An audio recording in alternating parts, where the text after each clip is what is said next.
आज हम बात कर रहे हैं कनाडा की स्टडी वीजा के रिफ्यूजल्स के बारे में। आजकल बहुत सारे बच्चे मुझसे मिल रहे हैं जिसके बहुत सारे रिफ्यूजल्स रेट जो है वो पहले के मुकाबले में कनाडा की स्टडी वीजा का रिफ्यूजल बढ़ चुका है। और रिफ्यूजल के अंदर जो रीजन आ रहे हैं वो रीजन पहले जैसे नहीं है, अब ये रीजन कुछ अलग है। इस टाइप का वीजा ऑफिसर जब आपको स्टडी वीजा का रीजन दे रहा है तो स्पेशल अपने नोट्स के फॉर्म में दे रहे हैं और आपको बता रहा है कि आपके प्रोफाइल में क्या कमी थी जिसकी वजह से आपको रिफ्यूजल दिया गया है। तो आपको कुछ ऐसे कॉमन रीजन जो आजकल स्टडी वीजा में कनाडा के स्टडी वीजा के रिफ्यूजल में देखने को मिल रहे हैं उसको मैं डिस्कस करूंगा। और इस वीडियो को लास्ट तक देखिएगा ताकि आपको एक प्रॉपर जानकारी हो कि किस तरह से इन रिफ्यूजल को कम किया जा सकता है। और ये आजकल वीजा ऑफिसर जब रीजन देता है वो एक स्पेशल नोट्स के फॉर्म में दे रहा है, यानी कि जो आपके अंदर जिस कमी को देखता है, आपके प्रोफाइल में जिस कमी को देखता है उसको अपने नोट्स के अंदर लिख कर वो रिफ्यूजल रीजन के पेपर में हमें देता है। उस रिफ्यूजल रीजन में जो कुछ कॉमन रीजन है जिसमें से 3 मेन कॉमन रीजन हमें दिख रहे हैं, उसमें से एक रीजन है आपका फाइनेंशियल। देखिए फाइनेंशियल में इवन 1 साल के जीएससी फिल करने के बाद और 1 साल के फीस फिल करने के बाद भी स्टूडेंट्स के कनाडा स्टडी वीजा के रिफ्यूजल आ रहे हैं। इसका मेन रीजन क्या हो सकता है?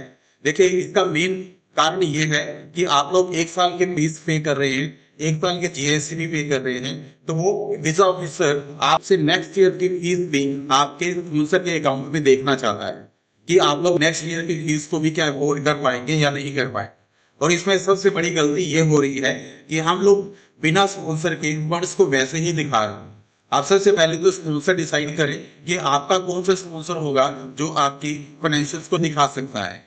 इसमें से स्पॉन्सर अगर आप तय कर लेते हैं तो उसकी आरटीआर को देखिए जिसकी इनकम टैक्स रिफॉर्म बोलते हैं। अब इनकम टैक्स रिटर्न को अगर मैं 10 लाख की दिखाता हूं तो मैं इसको 10 लाख की सेविंग और ज्यादा दिखा सकता हूँ। यानी कि अगर मेरी एनुअल इनकम 10 लाख की है आरटीआर के अंदर तो मैं 10 लाख और एक्स्ट्रा अपनी सेविंग के अंदर दिखा सकता हूँ। ऐसा नहीं होना चाहिए कि आरटीआर के अंदर आपके 5 लाख की एनुअल इनकम है और आपको 35 लाख के वर्ष दिखा रहे हैं। ये सबसे बड़ा मेन रीजन रहता है आपकी कनाडा की स्टडी वीजा के अंदर फाइनेंशियल के रिफ्यूजल का। तो आप अपनी प्रोफाइल को इस तरह से मेंटेन कीजिए कि जो मैंने आपको बताया कि आरटीआर, स्पॉन्सर इनकम और आपके नेक्स्ट ईयर की फीस की को एक तरह से प्रॉपर अलाइन किया जाए और उसके बाद स्टडी वीजा के लिए फाइल को सबमिट किया जाए। सेकेंडली जो मेन कॉमन रीजन रहना है वो है पोस्ट का। देखिए स्पेशली मैंने देखा है कि रिफ्यूजल लेटर के अंदर ये भी लिखा हुआ आ रहा है कि जो आपकी एजुकेशन है इंडिया में, सेम एजुकेशन जो आप कनाडा में ले रहे हैं वो इंडिया में अवेलेबल है और इंडिया के अंदर आप लोग इसको लो कॉस्ट में ले सकते हैं, तो आप इतना पैसा क्यों खर्च कर रहे हैं?